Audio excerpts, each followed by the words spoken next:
Thank you very much, Mr. Fisher and General Simonite. I want to ask about the Bonnet Carré Spillway on the Mississippi River. According to NOAA, conditions from July 2018 to June 2019 set the 12-month precipitation record in the United States. A historically wet year. The U.S. Army Corps of Engineers opens the Bonnet Carré Spillway to ensure that no more than 1.25 million cubic feet per second of the Mississippi River passes New Orleans. This is based on science, engineering, and forecast.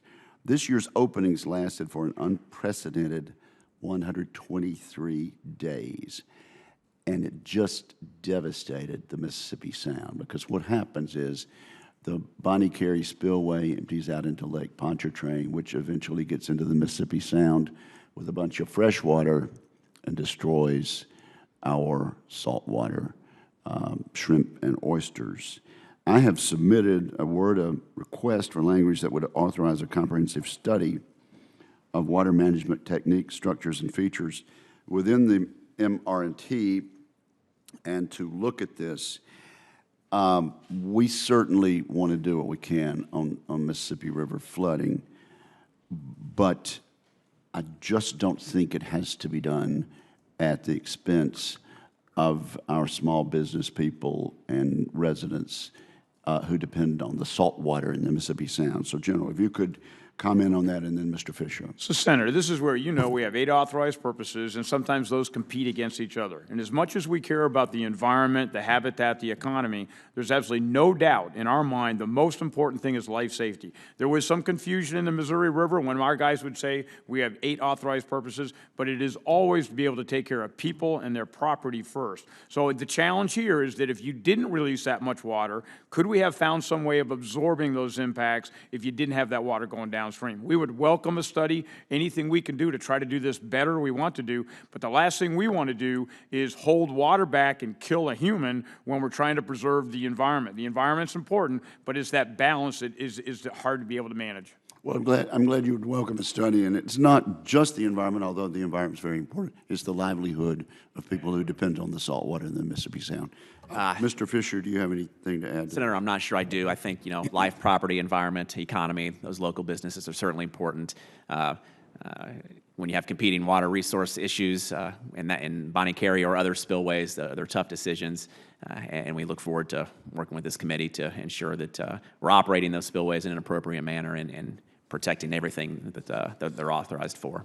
I'm glad the General would welcome a study.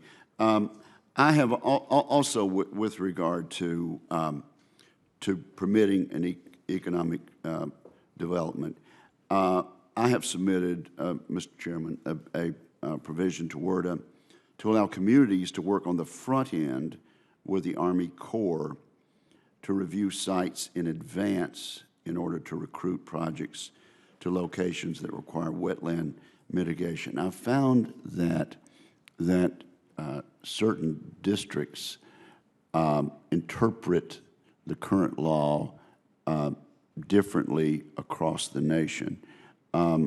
Section 404 of the Clean Water Act regulates the discharge of dredged fill material into waters, including wetlands.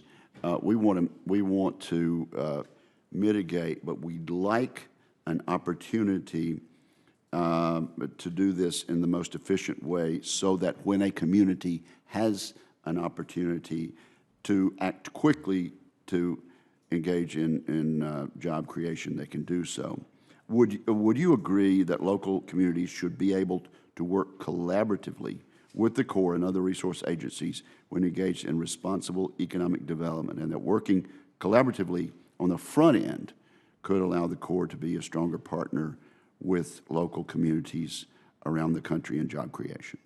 Senator, certainly. Anything we can do to reduce that overall time. There is a lot of things on the front end, both the locals can do, but also the other resource agencies, the interagency, Fish and Wildlife, and other capabilities.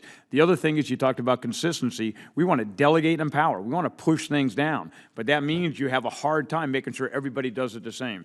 General Spellman and I had a meeting with our permitting people yesterday to be able to make sure that we have systems in place to be as consistent as possible. And if we find a district that is not consistent, call me personally, and I will make sure we get that fixed. Mr. Fisher?